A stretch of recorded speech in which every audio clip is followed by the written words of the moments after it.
All right, why don't we go ahead and get started? Welcome back from summertime, everybody. The unofficial start of the fall. Another beautiful day in New York City. It's good to be back. I was out for a couple of weeks trying to enjoy the last bits of summer with family. And it's always exciting to come back to Generation Next. It's a really special place, and I'm so proud to be the founder and have created something that is amazing. We really back. Hey Tiffany, you know we. Is it connected to the Wi-Fi? Let's check. Let me just unconnect. We'll use my data. That should be better. Yeah. Okay. All right. Well, anyway. Yeah, great to be back, and you know, we strive to deliver an exceptional experience for our patients. We have multiple areas of expertise, and Diminished Ovarian Reserve is one of them, and that brings us to today's topic of Diminished Ovarian Reserve and mild IVF. So we have a few questions from the audience that I'm going to tackle, and we have some other questions that I'm going to go through. And if any of you who are signing on now would like to ask questions, feel free to put it in the chat, and I'll try to get to them. So one question that came in is, how do you decide between an egg retrieval with or without anesthesia for women with diminished ovarian reserve? So in IVF, when we do our egg retrievals, the vast majority of IVF centers in the nation, I would say probably 99%, perform all egg retrievals with general anesthesia. That's with intravenous sedation with a medication called propofol, where patients are completely asleep and don't feel anything and don't have any memory of the procedure. And we do that for about 50% of our patients, but we do have a substantial percentage of our patients that do have diminished ovarian reserve. And we have substantial expertise in performing egg retrievals on women while they're awake. This offers a few advantages, those being less medication, less cost, no need to pay for an anesthesiologist to come in for the procedure, and a quicker turnaround time. So in and out of the office in a substantially shorter amount of time, and a very interesting interactive experience, because when we do the egg retrievals with patients awake, you would be able to view the monitors, one of which is a live feed from the embryologist's microscope as they're looking through the fluid from the follicles and identifying the eggs and isolating the eggs, and also looking at the live feed from the ultrasound, which is the technology that we use to know exactly where we want to put this needle. And it's a very empowering experience for most patients to be awake for egg retrievals. And generally speaking, it's quite well tolerated. It's uncomfortable. We do use some lidocaine to numb the vagina so that the pain is minimized. Generally about like a 3 out of 10 on the pain scale, but pretty well tolerated, a very interesting and empowering experience. And someone's saying it sounds hella painful. It does, you know, it sounds a lot more painful than most people experience it. Like, if, you know, when I first heard of someone sticking a needle in someone's ovary through their vaginal wall awake, I'm like, whoa, that sounds crazy. Why would you ever do that? But having done it thousands of times, it's usually very well tolerated. Now, we usually recommend it when we have fewer follicles to work with, generally speaking 5 or less. When there are more follicles, you know, 6 plus, 10, 20, then yes, generally we do recommend being asleep. And some patients have 20 follicles and want to be awake. Other patients have 1 follicle, want to be asleep. And any permutation is fine. It's really, it comes down to patient choice after being properly educated about the options. Next question, is it best to double trigger to avoid empty follicles? Great question, controversial. even the concept of empty follicles itself is controversial. When we do a cycle and we're monitoring to see how the follicles grow and to see, and then when we go for the egg retrieval, we don't get an egg from every single follicle. And it's always disappointing when we don't. We get eggs from majority of the large follicles, probably about 80% of them. But for reasons that we don't totally understand, we don't get an egg from every follicle. Now, is that because the follicle was truly empty and there was no egg inside of it, so it was really a cyst? Or is it because, for reasons that we can't totally explain, the egg does not end up in our possession and the egg is stuck in that follicle and just didn't come out? It turns out that that's not quite possible to answer with certainty. As a physician, I think some doctors think it's easier to just say, oh, it was an empty follicle, and kind of shifts the blame to the patient. I don't really know how true that is. I think if the estrogen level is appropriate, it was growing and looks normal like a follicle would, probably there was an egg inside of there. Why didn't the egg come into our possession? I don't know. Is it because it was still firmly stuck to the wall of the follicle, as is the case as eggs develop within the follicle, and it just didn't end up in our possession? I think that's the more plausible explanation, but we don't know for sure exactly why eggs don't end up in our possession. Now, is using a double trigger, so a trigger with Lupron and HCG, going to increase the likelihood that we're going to get eggs? Doesn't seem to be the case. You know, sometimes if we get fewer eggs than expected, we may tinker with the trigger protocol in a subsequent cycle. But generally speaking, there isn't really any good evidence to support that using a dual trigger will increase the number of eggs retrieved. Now, when we use let me put a couple caveats in there. In women with diminished ovarian reserve, we usually don't use a Lupron-only trigger. We always use some amount of HCG because that does increase the number of eggs retrieved. When it comes to women with higher egg reserve who have lots of follicles, then we will use either a dual trigger or Lupron only, and those medications are selected because that's how we can avoid ovarian hyperstimulation syndrome, which can include severe bloating, shortness of breath, and can be dangerous to a small fraction of patients. So that's the story as it relates to the dual trigger and empty follicles. Now, can mild IVF be used on someone whose AFC is 0? AFC, antral follicle count. So if we don't see any follicles present at the baseline ultrasound, usually we'll have two options, and it'll depend on hormone levels and history, and and if the plan was for mild IVF, we may still continue. We may still go ahead and do a gentle stimulation, and with mild IVF, we're talking about oral medications, pills, in conjunction with low-dose injections, or we may instead say, you know what, and this really all depends on the nuances, let's make this a natural cycle, no stimulation yet. We'll wait for the body to develop follicles, some small follicles on its own, and then maybe we add in the medications in a few days when we see a few follicles to stimulate. Because if we stimulate without seeing any follicles, we may not see any response at all.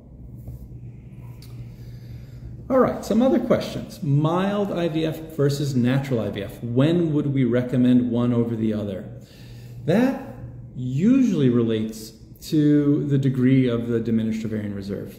In patients who have more than one follicle present, generally speaking, yeah, let's do some stimulation so we can get more than one follicle to develop, so we can get more than one egg.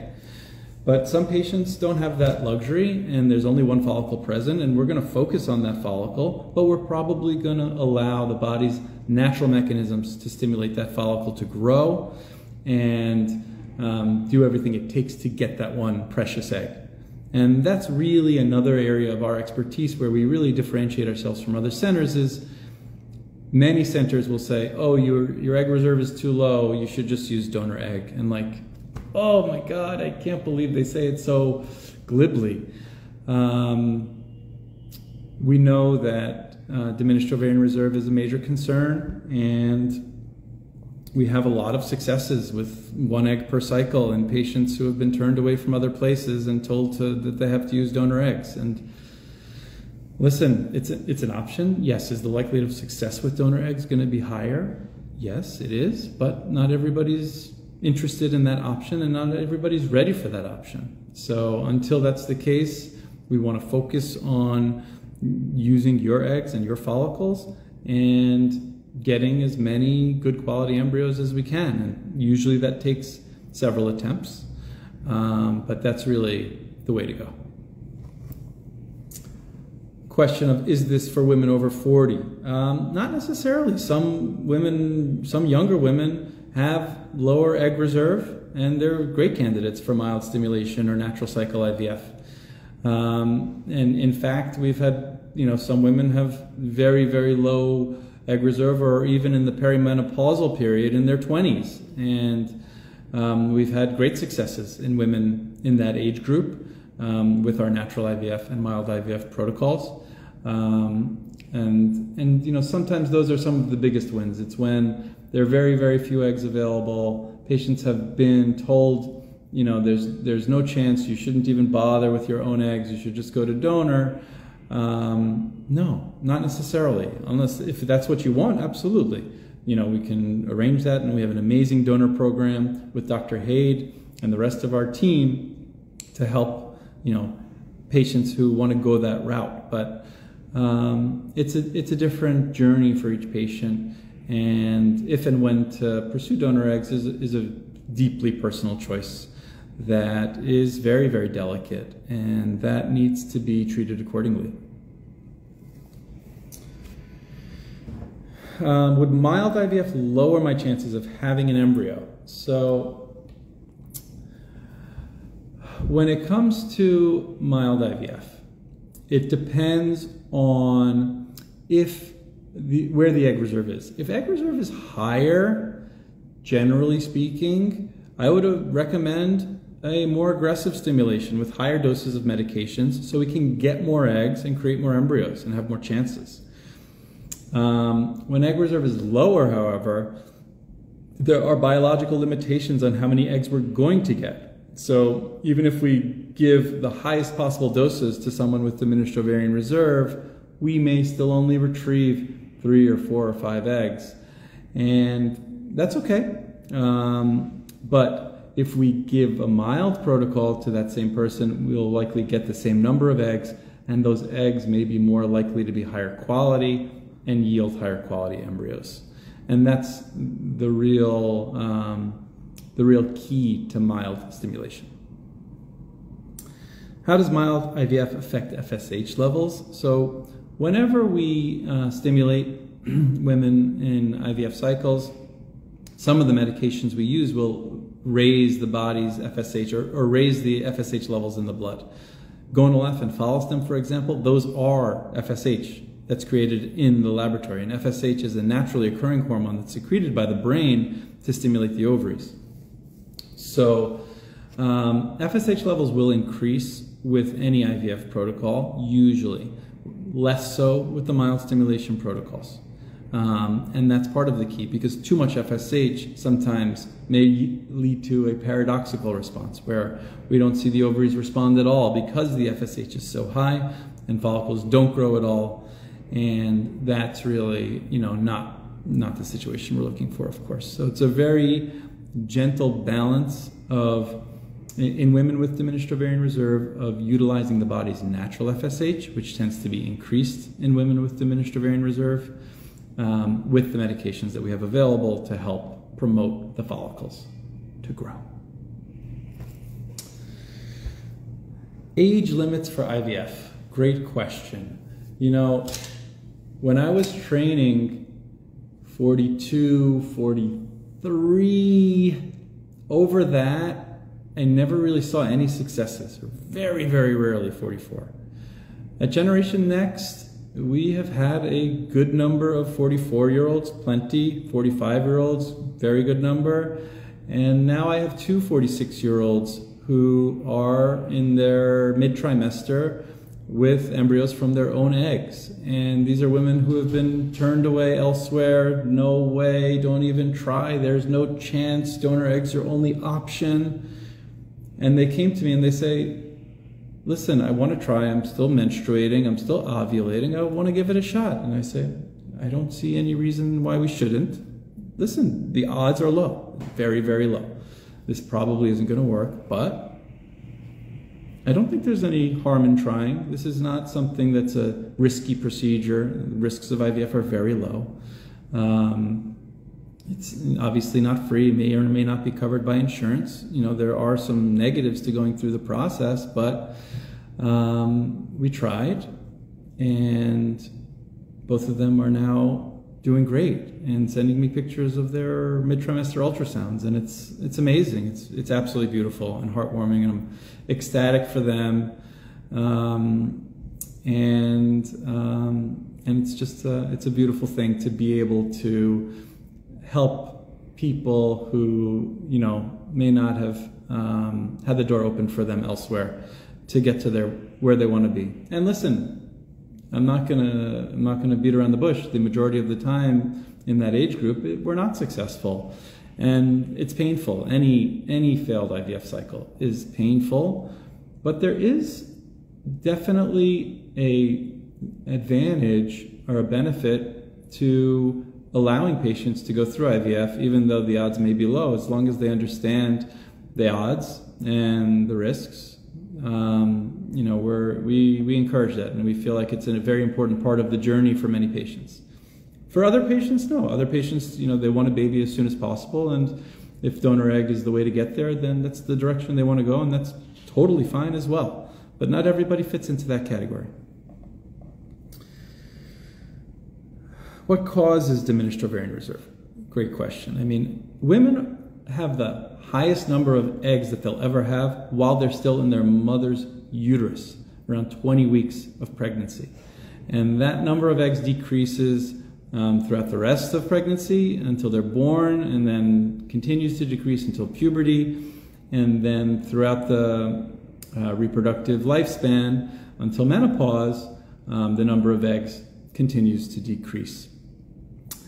For some women, that decrease accelerates faster than others, and for others, it doesn't. And you know, the determining factors, there are some genetic conditions that are implicated in increasing this risk of diminished ovarian reserve. For example, Turner syndrome, that's associated with menopause at a very young age. Another example is Fragile X syndrome, also associated with diminished ovarian reserve and early menopause. But for the majority of patients, we never figure out why one has diminished ovarian reserve or doesn't. I mean, there's some other factors, like smoking is certainly a big risk factor for diminished ovarian reserve. And there may be some others, but as far as you know, in the vast majority of our patients who have diminished ovarian reserve, we're not able to put our finger on why that's the case, which is frustrating. Okay, there were a couple questions that people posted here. If a patient has one follicle response to mild stimulation IUI, would you recommend a mild IVF as an option? I would. You know, I do think IUI is a wonderful treatment modality. A lot of, you know, my overall approach is let's try to get to success in the least medicated, most natural way possible without compromising likelihood of success. And IUI is a very good starting point for a lot of patients to accomplish that. And we also learn a lot about one's body when we do IUI cycles. And it also gives patients an opportunity to get to know us as physicians, get to know our staff, to get comfortable with Generation Next and the mechanics of coming in and going for the blood work and the ultrasound and the phone calls and the emails and everything. All of that is a major stress and hurdle that for some patients going straight to IVF, while it may make sense for some patients, IUI is a great option for many for all of those reasons. But as it relates to an IUI cycle that was stimulated and only yielded one follicle, we would use that information to tweak an IVF cycle protocol. Absolutely. Acupuncture helpful for egg retrieval and/or transfer? A great question without a very clear answer. I do think acupuncture can be a really nice complement to fertility treatments, generally speaking. I think acupuncture can reduce stress and be enjoyable for many patients. And for some patients, I do think that it can increase the likelihood of pregnancy and live birth. It's really hard to put our finger on which patients are going to be the ones who will benefit most from acupuncture. But I think that going for an initial consultation, and we have an amazing network of acupuncturists that we work with who we could refer you to, going for that initial consultation is a great way to get a sense of what the process is like. Do you connect with the acupuncturist, and do you think that this is someone that can really help or not? Or is this just another obligation in your already very busy life and another expense that may not be appropriate for you? Does a woman with chronic illnesses like diabetes affect or contribute to diminished ovarian reserve or egg quality? Yes, that's another example of something that could diminish egg reserve, absolutely. Diabetes, especially untreated diabetes. Diabetes that has been treated and well managed, I'm less concerned about. But chronic conditions like diabetes or lung disease, heart disease, any type of chronic illness, kidney disease, yes, certainly that could have a deleterious effect on the ovaries. How do you know if you have diminished ovarian reserve, someone asks? That is best determined by coming in and having a consultation with us and us doing some testing to make that determination. And there are three major metrics that we use to determine diminished ovarian reserve. And it's not, ovarian reserve is not really like you have it or you don't. It's more, ovarian reserve is more of a spectrum where everyone falls somewhere on the spectrum.